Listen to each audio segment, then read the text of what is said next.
Je continue. Bon, d'accord, ok. Pas tous les chrétiens aussi, non? Maintenant, c'est pas tous les chrétiens. Pardon? J'ai dit, c'est pas tous les chrétiens, non? Voilà, oui. Maintenant, il est écrit où dans la Bible que chrétien rentre au paradis? C'est écrit où? Pardon? C'est écrit dans quel verset qu'un chrétien rentre au paradis? Bon, montrez-moi le verset aussi qui est écrit dans le courant où il a dit le chrétien doit aller, le musulman doit aller au paradis. Ah, je t'attendais là-bas. Il a lancé, tu as pris en même temps. Donc, il dit, là-bas comme ça. Il faut prendre note. Il faut écrire. Oui. Sourate 43, 68, 70. Tu as la page? Il a lancé, il a pris en même temps. Non, il va écrire d'abord, et puis il va vérifier. D'accord, écrit. Moi, je lis la lecture ici, quoi. Sourate 43. Sourate combien? 43, 68, 70. 68 à 70.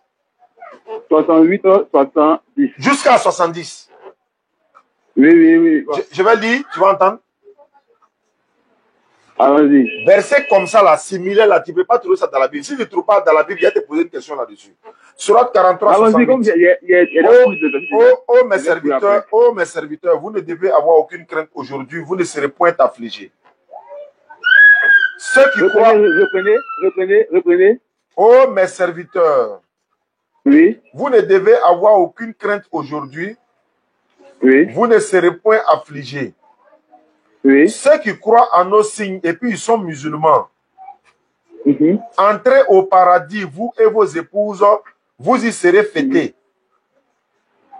On dit ceux qui croient en nos signes et puis ils sont chrétiens ou bien ils sont musulmans. Ils sont musulmans, oui. Très bien. Donc on dit ils sont musulmans. La suite du verset 70 dit entrez au paradis, vous et vos épouses. Donc ici, on dit qu'il rentre au paradis avec son épouse. C'est qui? C'est les musulmans. Très bien. Il faut me montrer un verset comme ça là, dans la Bible où on dit chrétien rentre au paradis. Merci. Il a dit, on dit, oh mes serviteurs. C'est ça, non? Je t'écoute. Oh mes serviteurs. Ils n'ont pas dit, oh tous les musulmans. Ils disent, oh mes serviteurs. Les serviteurs là, c'est qui? Est-ce que c'est tous les musulmans qui disent, oh, qui vont au paradis? Voilà, on dit musulmans. Est-ce que c'est tous les musulmans? Non. Est-ce que c'est tous les musulmans qui vont au paradis? Je relis encore. Est-ce que c'est tous les musulmans qui prient bien? Je vais relire. Non, je vous demande. On dit, oh mes serviteurs. Le Coran va te répondre. Tu as dit de montrer. Oh les musulmans. Guéhi. Faut faire preuve. Attends. Tu dis de montrer dans le Coran, non? Oui, mais le Coran, c'est ce que vous avez lu là. Ils n'ont pas dit, oh, les musulmans, ils disent, oh, mes serviteurs. Qui sont les serviteurs? Qui sont les serviteurs? Non. Est-ce qu'il y a écrit musulman dedans? Ils ont écrit musulman. Non, lisez encore. D'accord. Lisez encore. Oh, mes serviteurs. Oui. Vous ne devez avoir aucune crainte. Qui sont les serviteurs? Non. Oh, non, continuez la lecture. D'accord. Ceux qui croient en nos signes et puis ils sont musulmans. Oui. Ah, ils ont dit ils sont qui? C'est grand merci. Et ils sont musulmans, oui, allons-y. Non, allons-y. Comment allons-y? On dit ils sont qui? Chrétiens ou bien musulmans? Ce sont les musulmans. Non, c'est les musulmans, non? Oui. Les serviteurs dont on parle là, c'est les musulmans, non? Oui, c'est les musulmans. Quelle est la question que tu m'as demandé? Est-ce que c'est tous les musulmans? Non, tu as dit, est-ce qu'il y a un verset aussi dans le Coran où on dit les musulmans vont au paradis? C'est ce qu'il t'a dit? Oui, c'est vrai. Donc, ceux qui croient en nos signes et puis ils sont musulmans. Oui. Quel est le son? Oui. Il y a ceux qui croient en nos signes et qui sont musulmans. Donc il faut être quoi? Il faut être quoi? En nos signes et qui sont musulmans. On n'a pas dit sont chrétiens. On n'a pas dit sont chrétiens, on dit musulmans. Non, mais c'est Jané.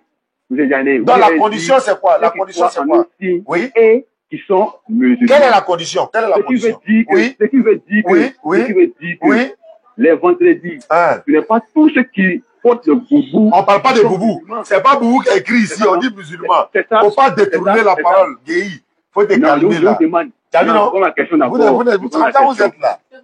Ce qui veut dire que les vendredis là. C'est pas grave. Il faut laisser pour les musulmans. C'est pas grave. C'est pas grave. Ils ne sont pas tous musulmans. Ils ne sont pas tous musulmans. Voilà. Ce qui veut dire que ce n'est pas tous les musulmans qui vont au paradis. Mais ici là, ils ont écrit musulmans, tous les musulmans. Toi, tu dis quoi?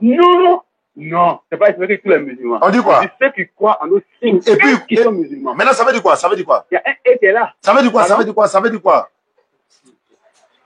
Attendez, ceux qui croient en nos signes, bien le reprendre. Ce qui veut dire que, ce qui veut dire que si je vais à la mosquée, que je fais l'œuvre de Dieu, ce que Dieu me demande là, si je le fais, j'irai au paradis. Attends, allô, Guéhi? Oui, allô.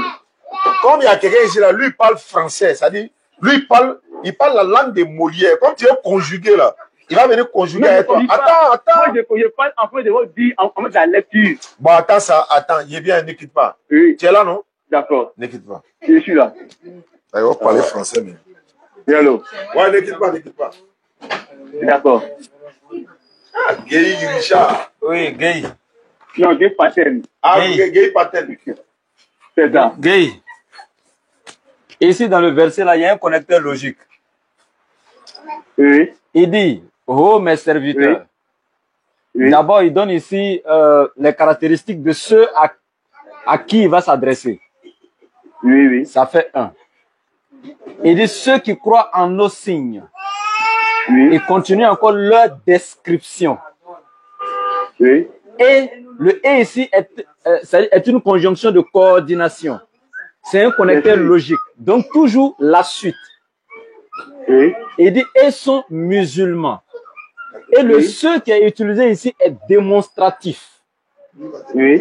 Donc, c'est un ce démonstratif. Il démontre, ça dit, ceux-là, c'est eux qui sont les musulmans. Ça dit, oh mes serviteurs, ils ne sont pas encore identifiés. Lesquels sont ces serviteurs? Est-ce les idolâtres? Est-ce les chrétiens? Qui sont-ils ces serviteurs? Ils ne sont pas encore identifiés.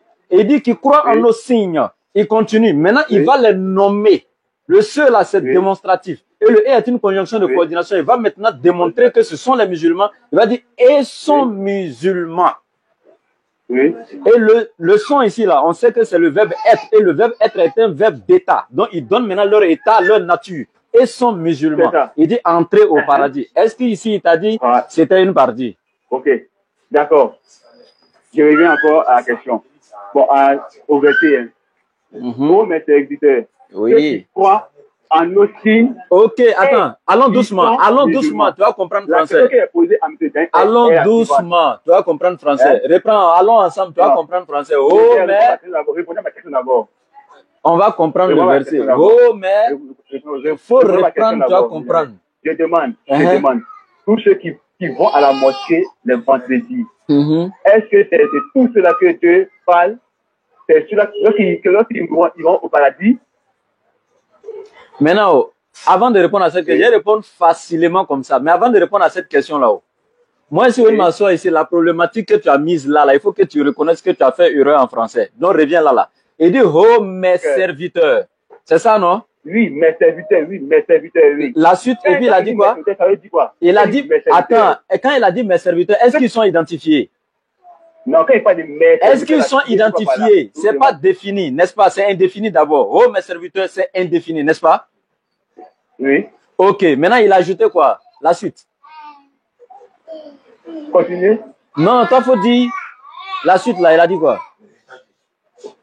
Ceux qui croient en nos signes. Voilà. Le ce ici, voilà. C'est un ce démonstratif pour continuer maintenant à démontrer qui sont les serviteurs là. Il va continuer à démontrer maintenant. Donc, il va dire qu'il croit en nos signes. Maintenant, il donne, ça dit que des caractéristiques encore de ces personnes-là. Donc, la deuxième caractéristique qu'il donne, il dit, c'est ceux-là qui croient en ces signes. D'abord, ils sont ses serviteurs.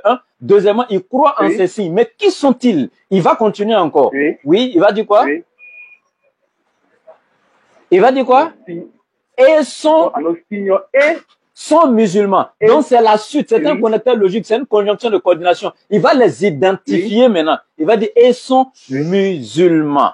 Maintenant, maintenant, on est d'accord. Français, là, tu as compris. Maintenant, on revient maintenant pour répondre à ta question. Est-ce que c'est tous ceux qui portent boubou pour aller à la mosquée qui vont aller au paradis? Non, tu n'as jamais dit ça. Qui t'a dit c'est tous ceux qui portent boubou pour aller à la mosquée qui sont musulmans? Attends, je vais t'expliquer. Voilà. Donc, Oussa Diané t'a dit, écoute, Oussa t'as pas parlé de quelqu'un qui porte boubou. Faut te calmer. Ce n'est pas le fait tu as posé question, non? Tu dis, tu as posé, faut te calmer. Tu dis, tu as posé question, non? Je comme je suis chrétien, si je meurs, je vais au paradis. Parce que le Torah disait quoi? Ceux qui croient, si tu aimes mes œuvres, tu fais ce que moi je demande, si tu meurs, tu vas au paradis. C'est de la même manière que le verset qui a lu là, dit, ce n'est pas tous ceux qui disent Seigneur, Seigneur, qui vont au paradis. Monsieur Gay, oui. Quand on pose une question là, on écoute. La Bible dit, oui. Celui qui répond avant d'avoir écouté, il pose un acte de folie. Si on n'est pas fou, on doit s'écouter. Selon ta Bible. Voilà, donc tu as posé une question. Et quand tu dis pourquoi, là, ça nécessite une explication. Donc calme-toi. D'accord, oui, ça va. Ah, ok. Maintenant, J'ai dit, tous ceux qui portent boubou sont pas musulmans. Même les prêtres, là, ils portent boubou. Ça fait un. Maintenant, qui vont à la mosquée, là, c'est tous ceux qui rentrent dans la mosquée sont musulmans. Non. Oustaz t'a dit, ceux qui sont musulmans, si tu meurs musulman, tu vas au paradis. Il a insisté, il a persisté dessus. Et moi-même, j'insiste encore. Ceux qui sont musulmans iront au paradis. Calme-toi. Tu as dit tout de suite, tu vas te calmer, non? Oui. Tu as dit tout de suite, tu vas te calmer, non? Faut te calmer, j'ai fini de répondre. Oui, d'accord, je suis calme. Ah. Maintenant, voici ce qui est là. Il dit, tous ceux qui sont musulmans iront au paradis. Tu sais pourquoi il a dit ça?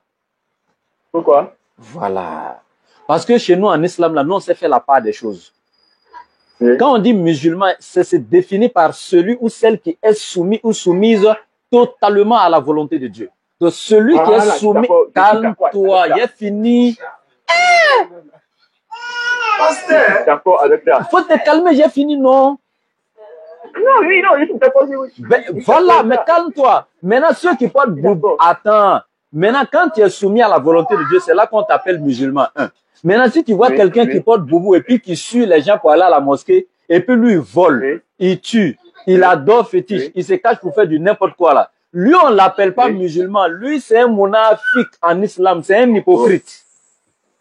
Et Allah n'a pas dit les hypocrites iront au paradis. Il y a une sourate même concernant les hypocrites. Eux, ils iront en enfer.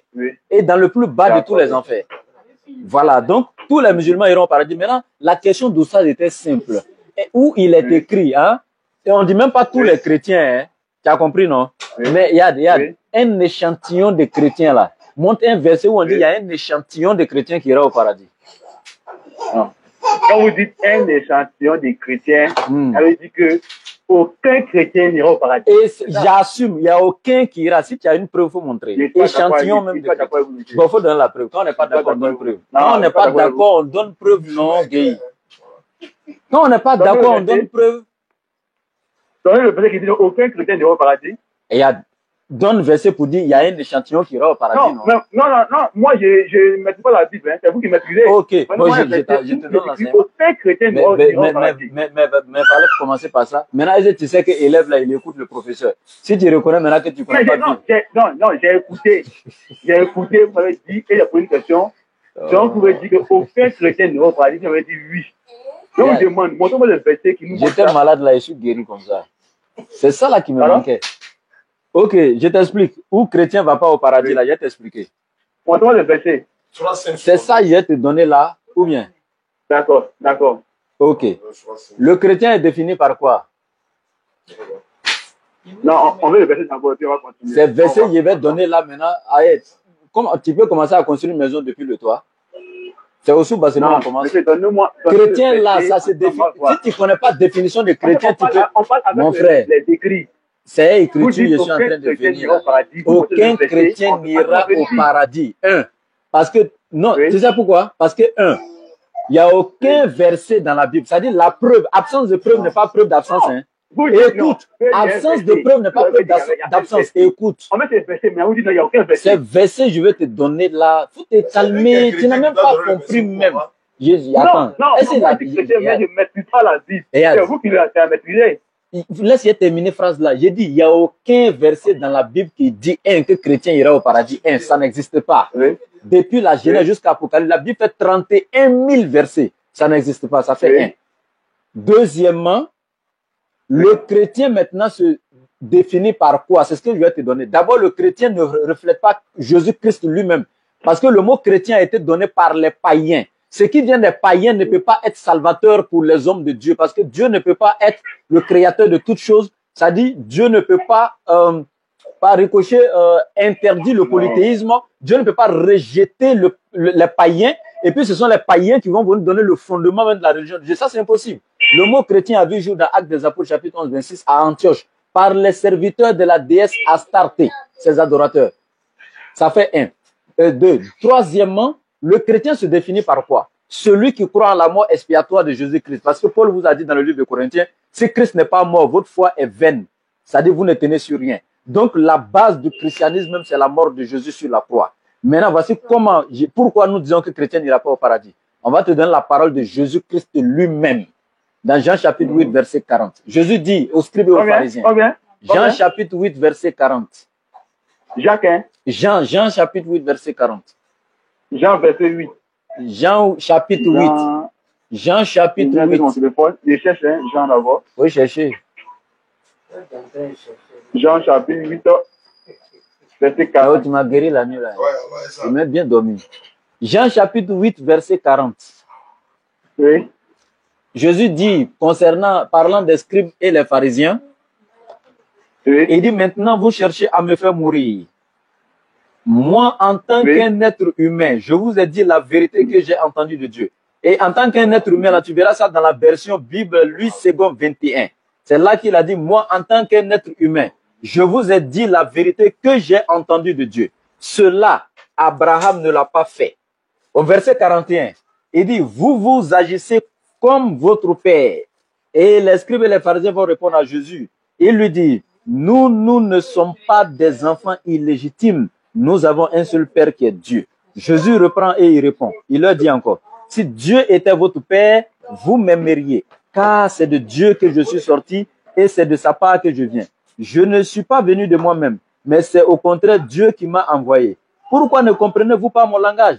Parce que vous ne pouvez pas écouter ma parole. Et je termine ici avec le verset 44 où il dit, vous avez pour père le diable et vous voulez accomplir les désirs de votre père. Il a été meurtrier dès le commencement et il ne s'est pas tenu dans la vérité parce qu'il n'a pas de vérité en lui. Regarde ce que Jésus dit au verset 44. Vous voulez accomplir l'œuvre de votre père qui est le diable parce qu'il a été meurtrier dès le commencement. Et quelle est cette œuvre? C'est l'œuvre de vouloir le tuer parce qu'au verset 40, il a dit, vous cherchez à me faire mourir. Et vous faites là l'œuvre de votre père au verset 44 parce que lui, il a été le premier meurtrier. Maintenant, quand Jésus dit, l'œuvre de lui le tuer, de le crucifier, est une œuvre diabolique, pourquoi vous dites que c'est une œuvre salvatrice pour vous?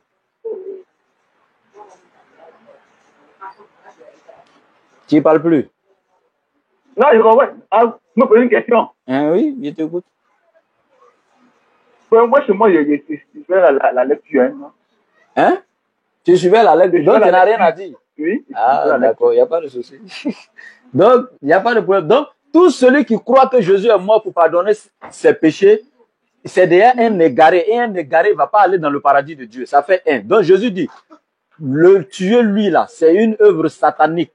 Ça fait un. Deuxièmement, dans Luc chapitre 22, verset 4, on dit Satan rentra dans Judas. Et Judas alla Satan avec les principaux sacrificateurs pour trouver un plan comment livrer Jésus à la mort. Donc on dit c'est Satan qui est rentré dans Judas et qui l'a inspiré à aller livrer Jésus. Maintenant la question, la sagesse que je vais ressortir ici là. De toi à moi mon frère Gueye, est-ce que Satan veut que l'humanité soit sauvée? Est-ce que Satan veut que l'humanité soit sauvée? Non. Satan ne veut pas, non? Oui.